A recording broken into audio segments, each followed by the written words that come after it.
Vamos a continuar en este día viernes. Estamos 14 ya de junio. Ya estamos entrando a la mitad etapa del año y vamos por nuestro estudio número 23 del libro de los Hechos. Sí, número 23 del libro de los Hechos. Y qué importante, el otro día escuchaba algo que me llamó mucho la atención de un pastor que decía: nosotros no tenemos que buscar en la Biblia métodos para las circunstancias que afectan nuestra vida, sino que en la Biblia nosotros lo que tenemos que hacer es buscar a Cristo. Y eso es algo real. ¿Por qué? Porque toda la palabra de Dios apunta a Cristo. Y el problema es que nosotros todo el tiempo estamos apuntando hacia nosotros y nuestros deseos y nuestras intenciones, y no a Dios. Hay diferentes tipos de cristianos. Están los cristianos por costumbre, por tradición, los cristianos dominacionales, y también están los cristianos verdaderos. Así que yo conozco y pienso mucho, porque todo el tiempo me relaciono con gente que cuando vos le hablas de que sos cristiano, ellos te dicen: yo también. Y ya es como que te pone una pared y vos decís: ¿qué hago ahora? Porque me está diciendo que esa persona es cristiana, y creemos que con eso es suficiente, y no es así. Porque ser cristiano es abrazar la verdad de Cristo y seguirla. Es creer en el Señor y obedecerle al Señor. Porque si yo no le obedezco al Señor, entonces no he creído. Por eso dice que la fe sin obra está muerta. La fe tiene que demostrar que si yo realmente he creído en Dios, tiene que mi vida estar abrazando las verdades absolutas de Cristo. Y eso es importante para saber si realmente yo soy un cristiano salvo o no. Porque la salvación es lo más importante. Es lo que nosotros tenemos que entender. Y como mucha gente, y esto es importante porque esto hace una introducción un poquito al mensaje de esta noche, y como muchas veces la gente, por creer en ciertas cosas, confunde la verdad del evangelio. Lo vimos en el caso de Nicodemo, un hombre que era maestro de la ley, un hombre que conocía la ley, pero no la entendía, no la practicaba, no comprendía. Por eso cuando se le presentó a Jesús, el Señor le dijo: ¿cómo tú no sabes esto? Él, teniendo y conocimiento de la ley, él no había alcanzado a comprender la dimensión de la salvación. Y Jesús le dijo: si tú no nacieres de nuevo, no podrás entrar en el reino de los cielos. ¿Por qué? Porque ellos abrazaban ¿qué? Ellos abrazaban las obras para ser salvo. Y no es salvo uno por medio de las obras, sino que las obras revelan lo que hay en tu corazón. Y esto es muy importante, porque era más o menos lo que veníamos hablando la semana pasada, de que Dios va a evaluar más que nuestras obras la intención de esas obras. Dios va a evaluar nuestro corazón. Dios va a juzgar la intención de mi corazón delante de Dios. Por eso Dios no puede ser burlado. Uno a veces dice: bueno, yo yo creo, yo soy más o menos, y bueno, de vez en cuando. Y sabes que la justificación no sirve delante de Dios. No nos podemos excusar, o crees o no crees, y si crees, tú tendrás que dar evidencia de esa creencia. Y vimos cómo la semana pasada, en el estudio número 22, cómo llega el martirio de Esteban y cómo lo matan a Esteban por predicar la palabra de Dios. Pero pudimos ver cómo Dios estaba con Esteban, porque dice que cuando vieron el rostro de Esteban, vieron el rostro como de un ángel, y al ver esto podemos ver que Dios está en absoluto control de todas las cosas. Y muchas veces nosotros nos preguntamos por qué al cristiano le pasan cosas malas, o por qué a la gente le pasan cosas malas. Y esto ya lo habíamos hablado las veces anteriores, de que para que a mí me pasen cosas quizás malas, solamente tengo que haber nacido, porque vivo en un mundo caído y en un mundo que está gobernado por el mal, y que Dios permite el mal. Porque si Dios destruiría el mal, nos destruiría a todos. Entonces Dios permite el mal, y Dios trabaja con esas obras que muchas veces nos dañan a nosotros, para formar y para producir en nosotros lo que Dios quiere. Y cuando vimos la muerte de Esteban, vimos que la iglesia venía creciendo de 5,000, y pasaron a ser 3,000, pasaron a ser 5,000, y la iglesia se iba multiplicando. Y en esta multiplicación de la iglesia empieza a haber, yo siempre digo, a mayor bendición, mayor persecución. Y a veces uno se pregunta, ¿por qué mi vida está tan revoloteada? ¿Por qué tengo tantos problemas? ¿Por qué tengo tantas dificultades?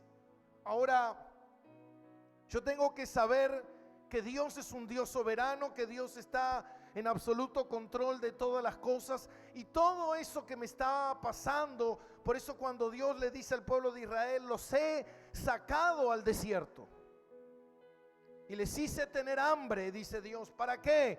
Para probar lo que había en el corazón. Hermano, a veces las crisis, los problemas revelan verdaderamente quién nosotros somos. ¿Cuáles son nuestras intenciones? ¿Cuáles son nuestros deseos? Y es importante remarcar esto, porque es algo que nosotros, querramos o no, en algún momento de la vida tenemos que entender esto. Y nuestra vida y nuestra mente y nuestro corazón están tan ligados a lo terrenal. Acuérdese que cuando nosotros en el huerto del Edén nos separamos de Dios, en ese momento el ser humano se separa de Dios y empieza a perder la dirección de la vida, el sentido de la vida. Y empezamos a basar nuestra vida solamente en lo carnal, solamente en lo mundano. Y ponte a pensar por un momento en lo eterno. Piensa por un momento en lo eterno. ¿Qué todo lo que tú haces en la vida, qué tanto de todo eso tiene valor en la eternidad? ¿Qué valor tiene todo lo que estamos haciendo en la eternidad? Y fíjate cuáles son todos tus mayores anhelos y deseos. Todos esos anhelos nada tienen que ver con lo eterno, todo tiene que ver con mi vida ahora. Mi preocupación tiene que ver con que yo no puedo alcanzar tal cosa, mi preocupación tiene que ver con mis deudas, mi preocupación tiene que ver con ganar más dinero, mi felicidad y esto, aquello y lo otro. Digo, todo eso pasado al plano de la eternidad, ¿de qué manera encaja? Porque no me voy a llevar absolutamente nada. Quizás mi preocupación está en la belleza física. Mi cuerpo no va a entrar en la eternidad. Mi cuerpo va a quedar aquí. Mis bienes van a quedar aquí. Entonces, ¿cómo yo tengo que empezar a entender un poco la mente de Dios, el pensamiento de Dios? ¿Qué es lo que Dios quiere que yo entienda de todo esto? Y a veces Dios permite ciertas cosas para que nosotros podamos ver la fragilidad de la vida, la fragilidad que tiene la vida, y que hoy estás y mañana no estás. Yo el otro día podía ver el caso de este periodista muy conocido que murió de un cáncer, y cómo todos sus logros, cómo todos sus éxitos, cómo todo lo que su reconocimiento de repente se desvanece y se termina. Y de repente, como dice la palabra, está establecido que el hombre muere una sola vez y después estemos delante del juicio de Dios. ¿Y qué le vamos a decir a Dios? No, yo logré ser famoso, yo logré tantos bienes, yo logré ser rico, yo logré ser importante, y esas cosas no me van a servir para entrar en el cielo. Entonces digo, ¿cuánta gente hoy en día se está muriendo y se está yendo al infierno? Porque no hay otra palabra, no podemos utilizar, no, lo que pasa es que hay un purgatorio, lo que pasa es que Dios es bueno, lo que pasa es que Dios no va a mandar a nadie al infierno. No, lo que sucede es que la gente prefiere engañarse, vivir engañada, para no enfrentar la realidad. Entonces prefiero vivir en una burbuja, todo el tiempo anestesiado, todo el tiempo entretenido, todo el tiempo haciendo cosas para no ver verdaderamente lo que Dios quiere que vea, que es una realidad. Por eso dice que el Dios de este siglo, que ha hecho cegar las mentes, el entendimiento de la gente. Amén. Y vemos en el capítulo número 8, después de la muerte de Esteban, vemos que el evangelio llega a Samaria. Y vemos cómo el evangelio se expande. Presta atención a las cosas que habíamos dicho anteriormente para que usted pueda ver un poquito más esto. El otro día escuchaba que le habían preguntado en una ocasión a Rockefeller, uno de los hombres más ricos del planeta, ¿cuánto dinero necesita uno para ser feliz? Y él dijo, un poco más de lo que tengo. Increíble, ¿no? Él era archi mega millonario, y le preguntaron cuánto dinero necesito para ser feliz, y le dijeron un poco más de lo que tengo. En sentido, nunca vas a llegar a ser feliz con el dinero, porque tú crees que necesitas esto, y cuando llegas ahí te das cuenta que necesitas otra cosa, y cuando llegas ahí te das cuenta que necesitas otra cosa. Amén. Uno dice, bueno, cuando gane 10,000 voy a ser feliz, y cuando gana 10,000 le dice, no, cuando gane 20,000, y cuando gana 20,000 dice, cuando gane 200,000, y nunca el dinero nos puede dar felicidad, porque es simplemente dinero. Por eso que es importante que nosotros podamos entender el propósito de Dios en nuestras vidas. Y vimos que a mayor bendición, mayor persecución, y cómo la iglesia no cesaba de predicar el evangelio y de expandir el evangelio en todo Jerusalén, donde había ocurrido ese primer avivamiento en Pentecostés, y cómo muchas personas empezaron a convertirse y a creer en el Señor. Y vemos que en el capítulo 8, versículo 1, y Saulo, ustedes saben que Saulo es Pablo, todavía Pablo no había sido convertido al cristianismo, y dice, y Saulo consentía en su muerte, en la muerte de Esteban. Y en aquel día hubo una gran persecución contra la iglesia que estaba en Jerusalén. Y todos fueron esparcidos por la tierra de Judea y de Samaria, salvo los apóstoles. Y hombres piadosos llevaron a enterrar a Esteban, e hicieron gran llanto sobre él, Y Saulo asolaba a la iglesia, entrando casa por casa, arrastrando a hombres y a mujeres, y los entregaba a la cárcel. Imagínense, en ese momento la iglesia que estaba creciendo fuertemente en Jerusalén, y en ese momento que la iglesia crecía, vemos como Pablo, un hombre sumamente religioso, un fanático, confundido totalmente, porque él creía que lo que él estaba haciendo estaba bien, y él lo que él quería era radicar el cristianismo de Jerusalén, borrar de la faz de la tierra el nombre de Jesús, y no solamente en Jerusalén, sino también hasta los confines de la tierra. Por eso él fue a pedirle carta de permiso al sumo sacerdote para que él pudiera viajar a diferentes ciudades y arrastrar y destruir a la iglesia, al punto que la iglesia fuera destruida. Pero esto es increíble, ¿por qué? Porque Dios no puede ser destruido.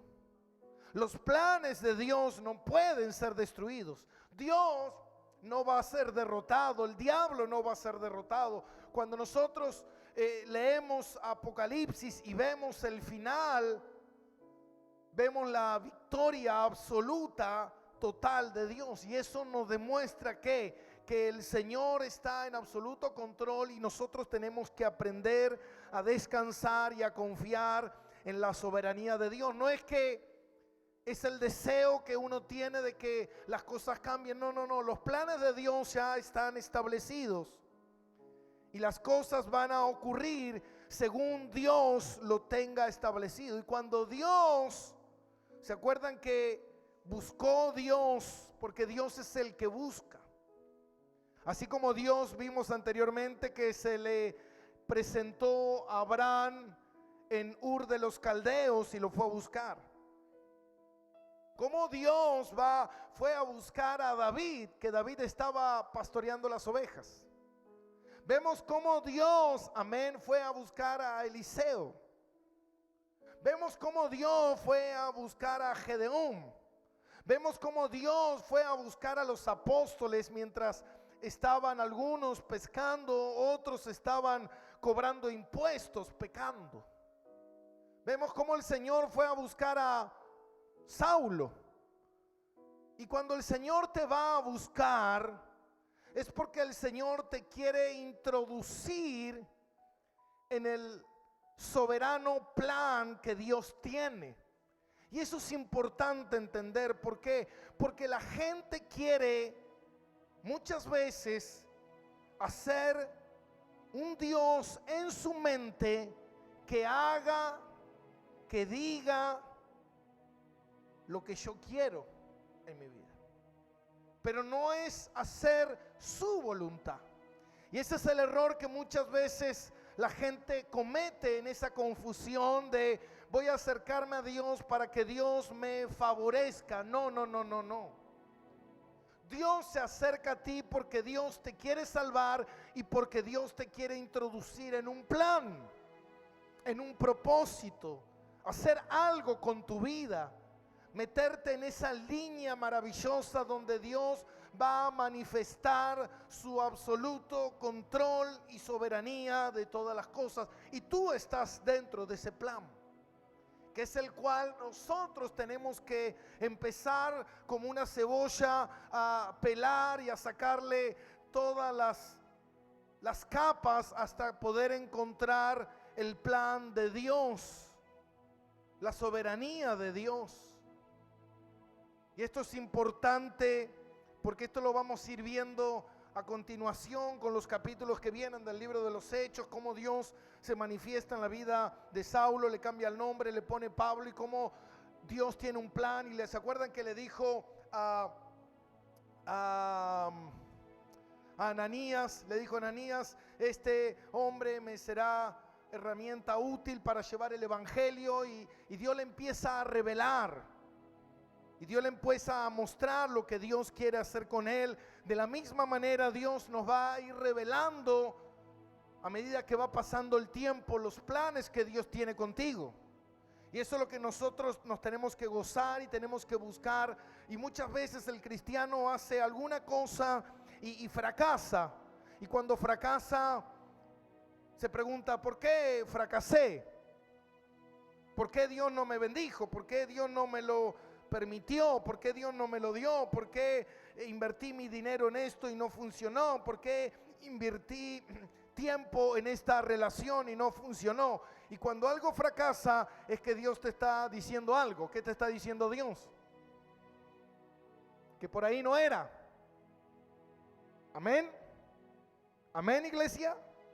Entonces uno dice, ahí está el tema, ahí está cuando uno quiere llevar a Dios a sus planes y Dios no va a ir detrás de tus planes, Dios quiere que sigas sus pisadas. Entonces cuando uno fracasa, uno tiene que empezar a pensar y a decir, bueno, era algo que Dios no quería en mi vida. Entonces tengo que empezar a recalcular y a entender hacia dónde tengo que ir. Y ¿sabe qué, mi hermano? Yo he aprendido mucho de eso. Muchas veces he aprendido del fracaso y muchas veces me frustré en el fracaso hasta que empecé a entender que ese fracaso lo que me estaba diciendo a mí que no era la voluntad de Dios. Entonces hoy en día, antes de hacer algo, primeramente busco el consejo del Señor, la soberanía del Señor, la dirección del Señor, espero respuesta de Dios para luego hacer algo. Algo que mucha gente muchas veces no hace y después se pregunta ¿dónde estaba Dios? No es que ¿dónde estaba Dios? Dios te dice ¿dónde estabas vos? Si yo te quería aquí y tú te fuiste para allá a hacer lo que se te daba la gana, ¿qué pretendías? ¿Que iba a ir detrás tuyo a seguirte, a apoyarte, a ayudarte, a cumplir tus caprichos? Y Dios no hace eso. Dios no hace eso. Entonces, por eso es importante entender la palabra de Dios, su soberanía, y no sacar las cosas de contexto. Y vemos cómo Saulo empieza una gran persecución contra la iglesia que estaba en Jerusalén. Y dice que todos fueron esparcidos. Esta palabra esparcidos es la palabra que se usa para sembrar. ¿Cómo nosotros podemos ver la iglesia de Dios que empieza a tomar forma en Jerusalén? Se convierte en 3,000, se convierte en 5,000, se calcula que había aproximadamente más o menos 20,000 personas, y en ese momento empieza a suceder algo. Cuando las cosas buenas empiezan a llegar, empieza a suceder algo malo, y uno dice, pero ¿cómo es esto? Dios, ¿por qué? ¿Cómo puede ser esto? Estoy bien y de repente viene un problema a mi vida. Estoy bien y de repente empieza a ocurrir algo. Y dice que fueron esparcidos por toda la tierra de Judea y Samaria, salvo los apóstoles, que ellos se quedaron en la iglesia que estaba en Jerusalén, que Santiago fue el pastor de la iglesia que estaba en Jerusalén. Y dice que hombres piadosos llevaron a enterrar a Esteban, hicieron gran llanto sobre él. Y Pablo asolaba a la iglesia. La palabra asolación significa destrucción. Pablo empezó a destruir a la iglesia. Y parecería que Dios es como que se deja destruir. Es como que lo que Dios hizo se está destruyendo. Y uno se pregunta el por qué. ¿Por qué, Señor, estás destruyendo mis sueños? ¿O estás destruyendo lo que tú me diste? ¿Por qué, Dios? Y es importante entender el por qué. Y dice que Saulo asolaba la iglesia y entrando casa por casa arrastraba a hombres y a mujeres y los entregaba en la cárcel. Empieza una persecución, pero esta persecución dispara algo. Y yo pensé mucho en este mensaje. Estuve tiempo meditando en él y cómo la persecución disparó algo. Y lo que disparó la persecución fue que la persecución disparó una gran evangelización. Y cómo a veces diferentes circunstancias en nuestra vida disparan resultados o cosas que van a dar un resultado favorable en las cosas de Dios. Cómo un problema disparó en ti el correr a Cristo. Cómo un problema en algún momento en tu vida disparó el que tú empezaras a pensar en Dios. Digo, ¿por qué no puedo pensar en Dios de otra manera? ¿Por qué Dios no puede llegar a mi vida de otra manera? Porque, hermano, los métodos que Dios utiliza no son los métodos que tú utilizarías. Las formas en que Dios hace las cosas tal vez no son las formas en que tú las haces. Por eso dice la palabra que los caminos de Dios no son nuestros caminos y los pensamientos de Dios no son nuestros pensamientos. Por eso nos cuesta tanto empezar a entender las cosas de Dios. Le cuesta al ser humano. ¿Por qué? Porque el ser humano tiene una mente completamente atrofiada, una mente completamente carnal. Yo le decía justamente hoy a mi esposa y le decía cómo el cristiano muchas veces basa todo en su vida en base a las emociones. De repente yo veo a alguien y de repente me siento atraído por esa persona, de repente me gusta esa persona, listo, significa que es de Dios. Entonces estás evaluando lo que vas a hacer en tu vida por lo que tú sientes. Si yo no me siento cómodo en esta iglesia, me voy porque no es de Dios. Y tú estás evaluando tus emociones, hermano. Nuestras emociones son lo que más confundido tenemos. Nuestras emociones están totalmente distorsionadas.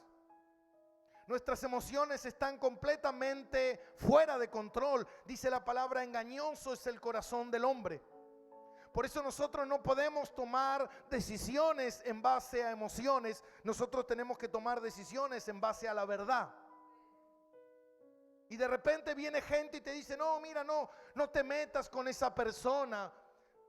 Esa persona no es para ti. Y tú no lo tomas en consideración y tú sigues adelante con tus sentimientos y tus emociones. Y tú sigues y te lo aconseja tu padre, y te lo aconseja tu madre, y te lo aconsejan tus hermanos, y te lo aconseja tu pastor, y te lo aconseja todo el mundo. Pero tú sigues. Y al tiempo tú fracasas. Y tú dices, ¿por qué? Pero sí, ¿por qué Dios no me ayudó? ¿Por qué Dios no estuvo conmigo?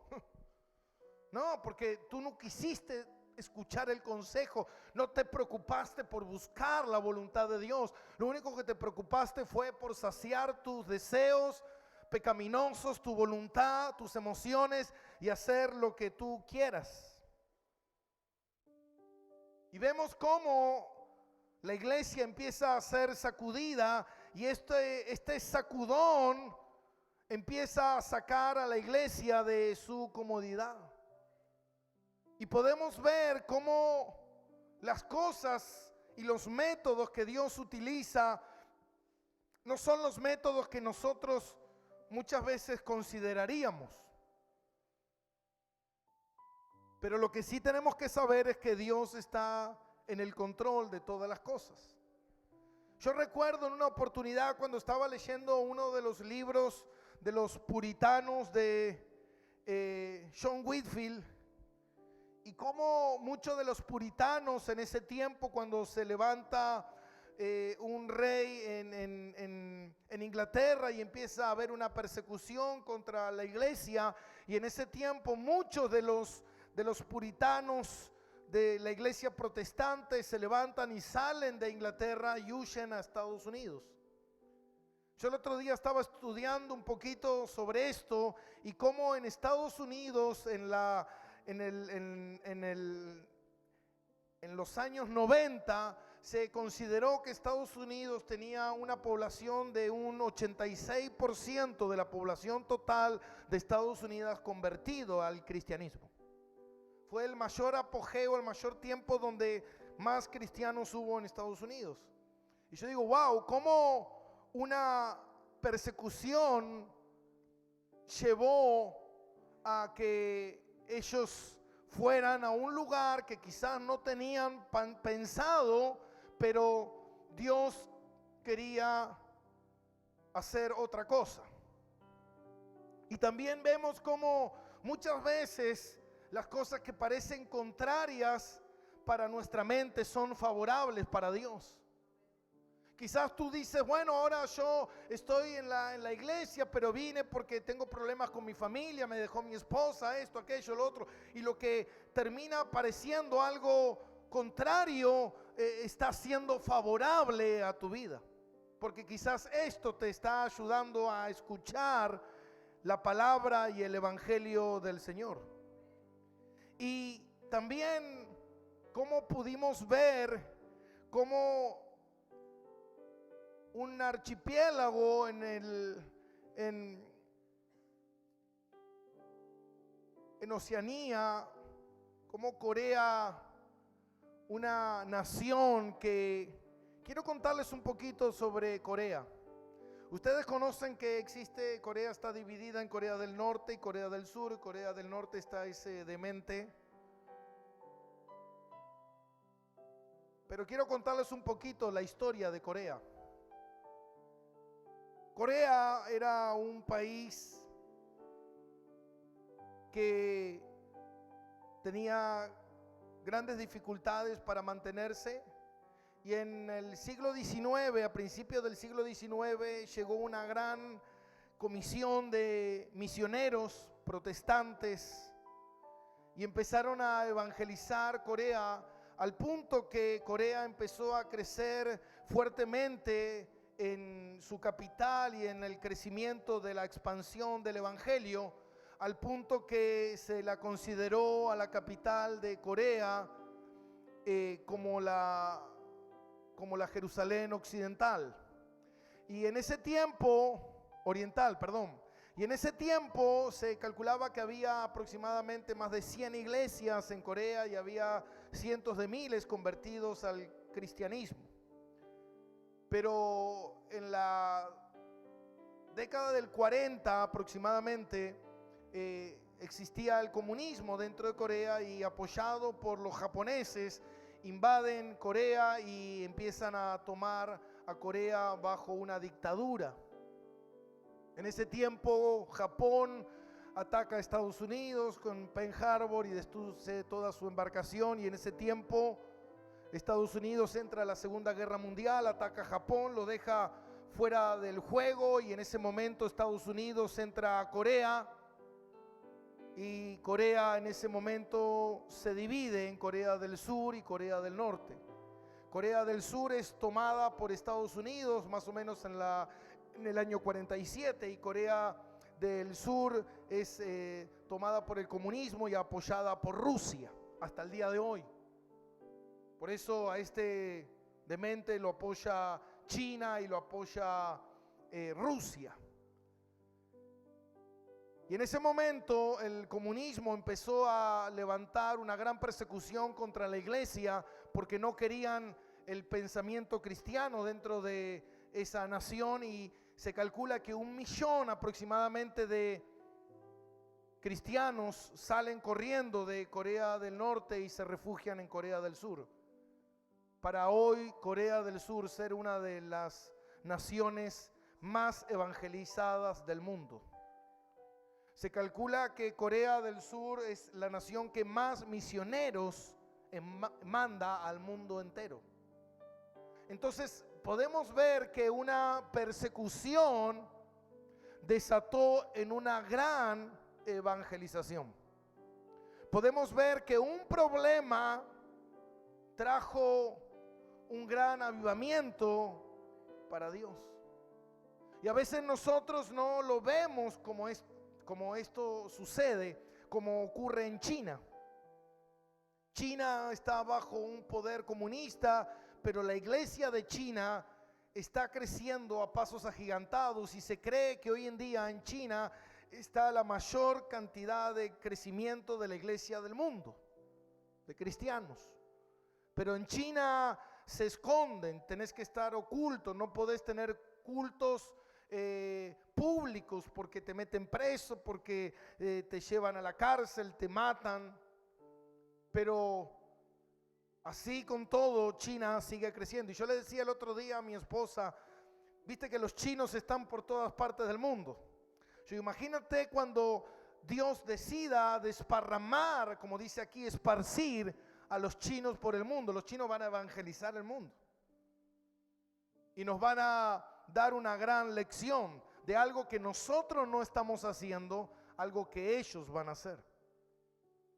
Y a veces no entendemos cuáles son los planes de Dios, pero los planes de Dios son mucho más grandes y están por encima de todos nuestros propios propósitos. Y esto es algo que nosotros tenemos que entender, que los planes de Dios son extraordinarios. Ahora fíjate algo en el versículo 4, pero dice, pero los que fueron esparcidos iban por todas partes anunciando el evangelio. La persecución hizo que la iglesia se desparramara. Era como el pool, ¿viste? Estaban todas las bolas juntas y de repente un golpe, ¡pum!, desparramó sobre toda la mesa los evangelistas que Dios quería mandar al mundo.